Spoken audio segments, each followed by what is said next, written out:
अस्सलामुअलैकुम my YouTube family, कैसे हैं आप सब लोग। उम्मीद करती हूँ कि खैरियत से होंगे। और यहाँ पे मैं वापसी का सफ़र करने लगी थी लाहौर आने के लिए, क्योंकि मैं 10 दिन के लिए गई हुई थी अपनी नानो अम्मा के घर रहने के लिए। और नानों का घर तो तब तक ही नानों का घर होता है जब तक नाना नानी हयात होते हैं, लेकिन जब नाना नानी इस दुनिया से चले जाएँ तो वो बन जाता है मामू लोगों का घर। सो मैं मामू लोगों के घर रहने के बाद जा रही थी वापस यहाँ से। और यहाँ पे सादी कब्रिस्तान था, जैसे कि आपको पता है। और ये सरगोदा के करीब एक, आपको कैसे पता होगा, मैं बता रही हूँ आपको कि वो कब्रिस्तान है जो मैंने आपको दिखाया है। खैर यहाँ पे मैंने बस खाया खाया और बस खाया ही खाया, इतना कोई ख़ास काम किया नहीं, क्योंकि सर्दी इतनी ज़्यादा थी और मेरे 3 अदद कज़न्स की शादी थी। सो शादी भी अटेंड करनी थी। वैसे मेरा जाने का दिल तो नहीं था, लेकिन ये है कि मैं अम्मा के बगैर कभी रही नहीं अकेली घर में। सो मैंने कहा मैं भी चली जाती हूँ। और शादियाँ कौन सी रोज़ रोज़ होनी होती है, ज़िंदगी में एक बार शादी होनी होती है। तो अगर मैं एक बार शादी मिस कर देती तो कौन सा मैं दोबारा कभी जा सकती थी। सो मैंने माइंड बना के मैं चली ही गई अम्मी के साथ शादियों को अटेंड करने के लिए। मैंने शादियों के कोई व्लॉग्स नहीं बनाए, क्योंकि मुझे अच्छा ही नहीं लगा कि किसी की प्राइवेसी होती है। थे तो मेरे कज़न्स ही, लेकिन मुझे ख़ुद को ही अच्छा नहीं लगा कि मैं कि अब पराई शादी में अब्दुल्ला दीवाना बन के फिरती रहूँ। सो इसलिए मैंने कोई व्लॉग्स वगैरह शूट नहीं किए इस बार। सरगोदा के पास एक ज़िला है बलवाल के नाम से, वहाँ मैं गई हुई थी। और ये है कि वहाँ पे थोड़े दिन के लिए दिल लगता है, ज़्यादा देर के लिए नहीं रह सकता, क्योंकि लाहौर लाहौर है। जिन्हें लाहौर नहीं देखा वो वाक़ई नहीं जम्या। जब मैं वहाँ 10 दिन गुज़ारने के बाद लाहौर वापस आई तो मुझे इस चीज़ का एहसास हुआ कि वाक़ई लाहौर जैसा शहर कहीं हो ही नहीं सकता। इतना पुररौनक, और वहाँ पे इतनी जल्दी सब सो जाते हैं। और वहाँ पे भी ये मुझे जंक, मेरे कज़न ने, जंक नहीं मतलब ये विंग्स हैं और बर्गर मेरे कज़न ने मुझे ला के दिया था कि लो खाओ ठूसो। लेकिन ये है कि वहाँ पे काफ़ी तरक्की कर ली हुई है लोगों ने, इतना बड़ा बाज़ार बन गया हुआ है। सो मैं भी अम्मा के साथ ना बाज़ार चली गई थी शॉपिंग करने। अम्मा को मेरी मोमानियों के जग बड़े पसंद आए हुए थे पानी के। सो अम्मी ने कहा कि मैंने भी बाय करनी है जी। सो हम यहाँ पे बाज़ार पहुँच गए थे और यहाँ पे ग्रॉसरी वाली शॉप पे, ये कौन सी वो शॉप होती है गाइस, में जिसका नाम नहीं पड़ता, जो भी बर्तनों वाली है, यहाँ से फिर हमने जग बाय किए थे। तो मेरी भाभी के लिए और अपने लिए अम्मा ने जग ले लिए थे यहाँ से। फिर ये है कि मैं जितनी जूतियाँ लूँ कम है, और बैग तो मुझे समझ ही नहीं आता कि मैं कौन-सा लूँ, मुझे पसंद ही नहीं आता। सो ये यहाँ पे मुझे एक बैग पसंद आ गया था, अगली शॉप आपको भी नज़र आएगी। और जूता मुझे मम्मा ने पसंद करा दिया था। तो ये है कि मेरे जूते की भी वैसे काफ़ी मतलब कि तारीफ़ हुई है, सबने बहुत पसंद किया है।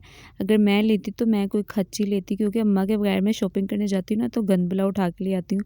तो इस बार अगर मैं अम्मा के साथ, अम्मी जी के साथ शॉपिंग करने गई थी तो अम्मी ने बड़ी मुझे अच्छी-अच्छी चीज़ें सेलेक्ट कराई। तो वैसे अम्मी की चॉइस अच्छी है, अम्मी के साथ ही शॉपिंग करने जाना चाहिए। वैसे तो मैं पैसे ज़ाया करके वापस आ जाती हूँ। ये देखिए, ये वाला मैंने हैंडबैग बाय किया था। और ये छोटा-सा एक पर्स था, पैसे वगैरह, कार्ड्स, आईडी कार्ड वगैरह रखने के लिए, ये मैंने बाय कर लिया था। और एक जूती बाय की थी। और ये जो शॉप थे मेरी, जो थी ना अम्मी के रिश्तेदारों की शॉप थी, लेकिन फिर भी उन्होंने पूरे पैसे दिए पूरे पैसे लिए। इतना नहीं किया कि हम थोड़े से पैसे कम ही ले लें। अच्छा जी, फिर ये है कि यहाँ पे मैंने काफ़ी जूते ट्राई किए थे। और ये है कि 1-2 जूतों में तो मेरा पाँव ऐसे लग रहा था जैसे मेंढक का पाँव होता है, बहुत कम जूती मेरे पाँव में सूट करती है। खुली जूती तो बिल्कुल भी मेरे पाँव में सूट नहीं करती। बंद जूतियाँ ही मुझे ना पाँव में सूट करती हैं। और मेरी जो सेकंड फिंगर है वो इतनी ज़्यादा लंबी है कि उसकी वजह से मुझे जूता बाय करने में बहुत ज़्यादा प्रॉब्लम होती है, साइज़ ही नहीं मिल पाता, और शूज़ का तो स्पेशली। तो यहाँ पे ये वाला पहना था मैंने, लेकिन अम्मी को जो पसंद आया मैंने अम्मी की चॉइस का इस बार लिया। ये वाली सोल वाला जूता, जो मतलब थिक सोल होती है, ये मैंने ओरिगा से भी लिया था एक बार। लेकिन ये है कि वो जूती इतनी कच्ची निकली थी जिसकी कोई इंतहा नहीं, वो महीना भी नहीं चली। और इसको मैंने इतनी बार सिलाई कराने के बावजूद भी वो नहीं चल पाई, तो इसको मैंने फेंक के दूर मारा। तो अब ये वाले शूज़ वैसे मैं पहन के जा रही हूँ ऑफ़िस, काफ़ी कंफर्टेबल हैं। एक तो वहाँ जाके मुझे इतनी ज़्यादा सुस्ती हुई हुई थी जिसकी कोई इंतहा नहीं। वैसे भी ये है कि वहाँ का लंडा भी बड़ा मज़े का होता है। मेरे कज़न्स आई हुई थी, जो वो गई थी लंडे में, और मेरा भाई भी गया था लंडे में। सो वहाँ से वो बड़ी प्यारी-प्यारी जैकेट्स जो है वो बाय करके लाए, 2,000 रुपीज़ की। अभी अगर मैंने शूट किया होता तो ज़रूर आप लोगों को दिखाती। और मैंने भी जाना था, मेरा बहुत दिल कर रहा था कि मैंने लॉन्ग कोट बाय करना है, लेकिन ये है कि मुझे टाइम ही नहीं मिल पाया और एक सुस्ती ने मुझे घर से निकलने ही नहीं दिया। इस बार मेरा इतना दिल था कि मैं ना खेत देखूँ वहाँ के और मैं ना माल्टों के बाग देखूँ, क्योंकि सरगोदा के माल्टे जो है ना वो बहुत ज़्यादा मशहूर हैं। लेकिन ये है कि वही मुझे कोई लेके भी नहीं गया और कज़न्स सारे अपने-अपने कामों में मसरूफ़, ऊपर से शादी वाला घर तो कैसे ही जाना था मैंने। और यहाँ पे बस जंक खा-खा के मत मारी हुई थी। प्योर विलेज लाइफ होती है ना, वो नहीं मैंने देखी हुई, और ये भी सरगोदा में शहर ही है प्रॉपर एक। सो विलेज लाइफ देखने का मेरा बहुत, वैसे विलेज में होता बड़ा सुकून है, ठंडी ठंडी हवाएं, ग्रीनरी, और जल्दी से सोना, जल्दी उठना। और यहाँ पे हम वापसी पे ये देख सकते हैं माल्टे भी लेके जा रहे थे हमारे साथ, और भी हमारी जो मेरी कज़न्स की फैमिलीज़ थी उन्होंने भी लाहौर वापस आना था। बल्कि वापसी पे तो इतनी ज़्यादा फ़ॉग थी कि गाड़ियाँ ही नहीं मिल पा रही थी, जा ही नहीं रही थी। दोपहर में जाती थी, फिर उसके बाद जाती ही नहीं थी।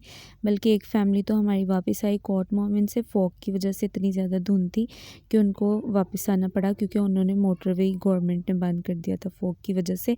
सो यहाँ हमें फ़ाइनली जो है ना गाड़ी मिल गई थी बड़ी मुश्किल से। 11 बजे के आके हम बैठे हुए थे, 12:30 बजे हमारी गाड़ी चली थी, बहुत ज़्यादा फ़ॉग की वजह से। फिर ये है कि घर आके मुझे ना वो एक ख़बर सुनने को मिली कि चच्ची जान जो है ना मेरी, वो उनकी आँख का इशू हुआ है कोई। अल्लाह पाक वैसे सेहत और तंदुरुस्ती ही अता फ़रमाए। पाकिस्तान के डॉक्टर्स जो है ना वो अक्सर इतने डंगर डॉक्टर्स हैं जिसकी कोई हद इंतहा नहीं। उनका पता नहीं मोतिया का ऑपरेट हुआ है, तो वो उनकी आँख में ना जो ब्लड होता है वो जम गया है, जिसकी वजह से उनकी जो आई साइड है वही उनको नज़र ही नहीं आ पा रहा, तो वो दोबारा से उनका ऑपरेट हुआ। तो मुझे तो ये बात सुन के इतनी परेशानी हुई, तो मैंने कहा मैंने तो फटाफट से देखने जाना है, क्योंकि किसी की इयादत के लिए जाना भी बड़ा सवाब का काम है। सो यहाँ पे उनका, मैं चच्ची के घर पहुँच चुकी थी और यहाँ पे उनकी मछलियाँ तैर रही थी, तो मैंने कहा चलो इनको भी शूट कर लो थोड़ा सा, ये भी मेरे व्लॉग में आ जाए। तो खैर ये है कि फिर उनका दोबारा आइस का ऑपरेट हुआ है, और अब ये है कि आहिस्ता आहिस्ता उनकी आँख ठीक होगी।